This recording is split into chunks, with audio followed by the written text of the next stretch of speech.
प्राचीन काल की बात है। जगन्नाथ में भगवान जगन्नाथ, बालभद्र और देवी सुभद्रा रथ यात्रा के लिए तैयार हो रहे थे। चलिए भ्राता, जल्दी से रथ यात्रा के लिए तैयार हो जाइए, हमें गुड़ीचा मंदिर जाना है। अरे रुको सुभद्रा, तुम्हारी भाभी महालक्ष्मी को भी तो बताना है। उसके लिए अब तो देर हो गई भ्राता, आपने सारा समय व्यर्थ कर दिया। अब उसके लिए समय नहीं बचा।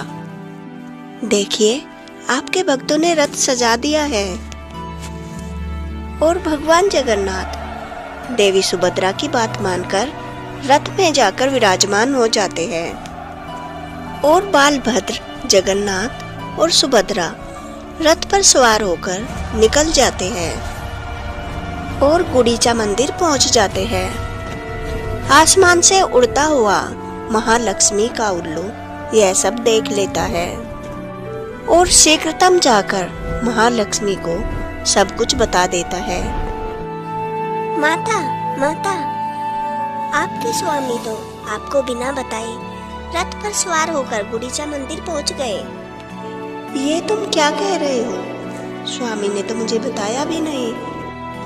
यह तो मेरा अपमान है। अगर स्वामी को ऐसा लगता है उन्हें मेरी आवश्यकता ही नहीं, तो मैं स्वामी के ऊपर से अपनी शक्तियां हटा लेती हूँ। वे मेरी सरमर्दी से हीन रहेंगे।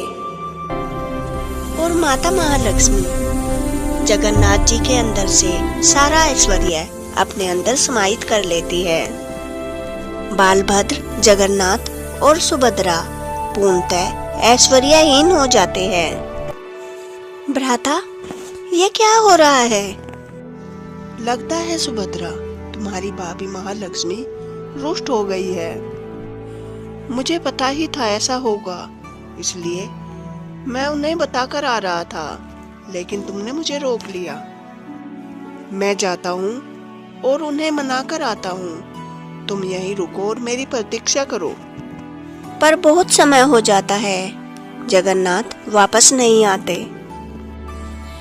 भ्राता बलराम, मुझे तो बहुत भूख लगी है। परंतु सुभद्रा, हम करें क्या? महालक्ष्मी की कृपा के बिना हमारे पास कोई अन्न नहीं है। अगर ऐसा ही है भ्राता, तो हमें भिक्षा मांगनी पड़ेगी। और बलराम सुभद्रा भिक्षा मांगते हुए निकल जाते हैं। यह देखकर माता भुवनेश्वरी को उन पर दया आ जाती है और वे अर्दासनी देवी का रूप ले लेती है। अरे बालको, तुम कहाँ जा रहे हो? हे देवी, हम बहुत भूखे हैं और अन्न की तलाश में निकले हैं। तुम्हारी तलाश खत्म हुई, तुम मेरे पास आ जाओ पुत्री, मैं तुम्हें अन्न दूंगी। आओ, मेरे मंदिर आ जाओ। और माता अर्दासनी बालभद्र और सुभद्रा को भिन्न भिन्न प्रकार के भोजन देती है। हे देवी, आप कौन हैं? आप तो माँ समान प्रतीत होती है। पुत्र पुत्री, जो माँ समान प्रतीत हो वो तुम्हारी मासी हुई। तुम मुझे मासी माँ पुकार सकती हो। और तभी जगन्नाथपुरी में बाढ़ आ जाती है। मासी माँ, हमारी रक्षा कीजिए, यह बाढ़ तो बहुत भयंकर है। चिंतित ना हो पुत्र पुत्री, तुम्हें मैं कोई आँच नहीं आने दूंगी। और माता अर्दासनी विशालकाय रूप लेकर बाढ़ का सारा पानी ग्रहण कर लेती है। उसी समय प्रभु जगन्नाथ वापस आ जाते हैं। हे देवी, आप कौन हैं और आपकी ये क्या लीला है? भ्राता, ये मासी माँ है। पुत्र जगन्नाथ, सुभद्रा ने सही कहा, मैं तुम्हारी मासी माँ हूँ। मैं उसी भुवनेश्वरी का रूप हूँ जिसने ब्रह्मा विष्णु महेश को जन्म दिया है। यह बाढ़ का पानी जो मैंने अभी ग्रहण किया है, कलयुग में जब तुम कल की अवतार लोगे तब मैं इस पानी को छोड़ दूंगी और वह होगी जल प्रलय। उसके पश्चात सृष्टि का अंत होगा और मैं फिर से आदिशक्ति रूप में सृष्टि की रचना करूंगी। तुम्हारे मंदिर में विमला देवी के रूप में मैं ही हूँ और अष्ट चंडिकाओं के रूप में अष्ट दिशाओं से इस मंदिर की रक्षा मैं ही करती हूँ। माँ और संतान का नाता अति सुंदर है। तुमसे प्रेम और तुम्हारी रक्षा करने हेतु मैंने अनेक रूप धारण किए हैं, क्योंकि मैं तुमसे प्रेम ही इतना करती हूँ मेरी संतानों। आज से तुम्हें किसी भी चीज की आवश्यकता हो तो मेरे मंदिर के द्वार तुम्हारे लिए हमेशा खुले हुए हैं। तुम्हें जो भी चाहिएगा मैं वो तुम्हें दूंगी। और हे देवी, जब कोई मेरे दर्शन करने आएगा और आपके दर्शन नहीं करेगा तब तक उसके दर्शन संपूर्ण नहीं होंगे। इसलिए भगवान जगन्नाथ के दर्शन के बाद देवी अर्धासिनी के दर्शन बहुत ही आवश्यक है, क्योंकि उनके दर्शन के बिना जगन्नाथ दर्शन संपूर्ण नहीं होते।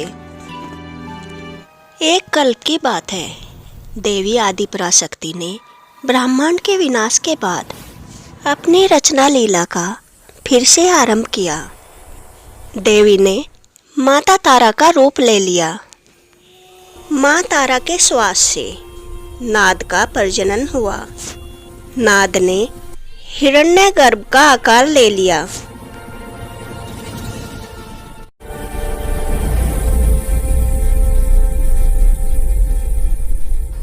और हिरण्यगर्भ के विस्फोट से सृष्टि का निर्माण हुआ। देवी तारा के श्वास के बीच की शांति से तूर्य का प्रजनन हुआ और तूर्य से प्रकट हुए भगवान शिव। देवी तारा की मनसा शक्ति से ब्रह्मा का प्रजनन हुआ। जब देवी तारा ने अपनी दिव्य दृष्टि से भविष्य में बुरी शक्तियों को आते देखा तो उन्होंने भगवान विष्णु को जन्म दिया। तीनों देवता माता के सामने नतमस्तक हो जाते हैं। हे माता, हमें हमारे जन्म का उद्देश्य और कर्तव्य बताइए। हे शिव, मैंने इस सृष्टि की रचना की है तो इसका अंत भी अनिवार्य है, तो इसका दायित्व मैं तुम्हें सौंपती हूँ। हे ब्रह्मा, मैंने सृष्टि की रचना तो की है, परंतु अभी ये शून्य है, उसका निर्माण तुम्हें करना होगा। हे विष्णु, इस सृष्टि की रचना के बाद इसमें अच्छाई और बुराई दोनों का जन्म होना आवश्यक है, इसलिए तुम्हें बुराई का नाश करना होगा। और तुम तीनों को अपने अपने दायित्व निभाने के लिए मैं अपनी ही शक्तियाँ तुम्हें स्त्री रूप में देती हूँ। माता के अंदर से त्रिदेवियों का जन्म हुआ और जल्दी ही ब्रह्मदेव ने सृष्टि की रचना आरंभ कर दी।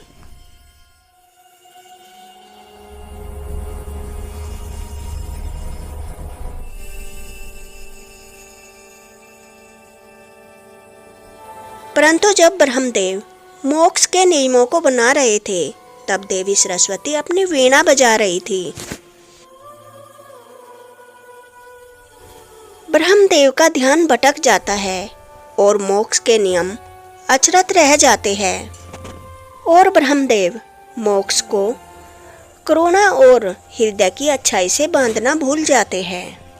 इसलिए सतयुग में मोक्ष करुणा और हृदय की अच्छाई के बिना अति सरल हो जाता है। आत्माओं को शीघ्र ही मोक्ष मिलने लग जाता है।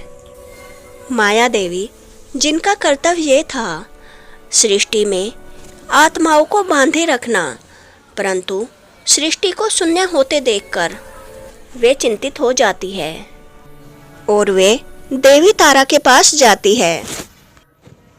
प्रणाम माँ। आओ पुत्री माया, क्या हुआ? माँ, ब्रह्मदेव के मोक्ष की रचना में कोई त्रुटि रह गई। आत्माओं को बड़ी सरलता से मोक्ष मिल रहा है। हे महादेवी, आपको इसका उपाय ढूंढना होगा। देवी तारा धरती पर अवतार लेती है और पृथ्वी पर लोगों के बीच जाकर यह देखती है कि अति क्रूर राजाओं और हृदयहीन ऋषियों को भी मोक्ष आसानी से प्राप्त हो रहा था।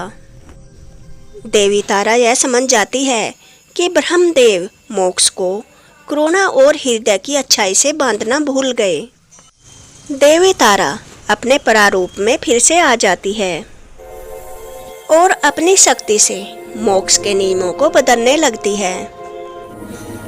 और मोक्ष के नियम बदलने के बाद पृथ्वी पर व्यक्तियों को मोक्ष इतनी आसानी से मिलना बंद हो जाता है। इसके पश्चात ब्रह्मदेव को अपनी गलती का एहसास होता है। हे माता, मुझे क्षमा कर दीजिए। मोक्ष के नियम बनाते समय मुझसे बहुत बड़ी भूल हो गई। पुत्र, मैंने तुम्हें क्षमा किया। माता यह जानती है उसकी संतान परिपूर्ण नहीं होती, उससे गलती हो सकती है। उसका उपाय अपनी संतान को दंड देना नहीं, अपितु क्षमा और प्रेम है। आज से मोक्ष का ये नियम है, वह ही आत्मा मोक्ष की अधिकारी होगी जो करुणामयी हो, दयालु हो और हृदय से बहुत ही अच्छी हो। भक्ति, ज्ञान और साधना ये अत्यधिक महत्वपूर्ण है, परंतु अगर आप हृदय से अच्छे नहीं हैं तो यह सब निरर्थक है। हर प्राणी को एक दूसरे के अंदर मेरा ही स्वरूप देखकर एक दूसरे से प्यार करना चाहिए, तभी उसे मुझसे एकता मिलेगी। अगर आपको महाविद्या देवी तारा की यह कथा पसंद आई हो तो वीडियो को लाइक करें, कमेंट बॉक्स में जय तारा देवी अवश्य लिखें और ऐसी ही नई नई कथाएं सुनने के लिए मेरे चैनल को सब्सक्राइब करें। जय तारा माँ।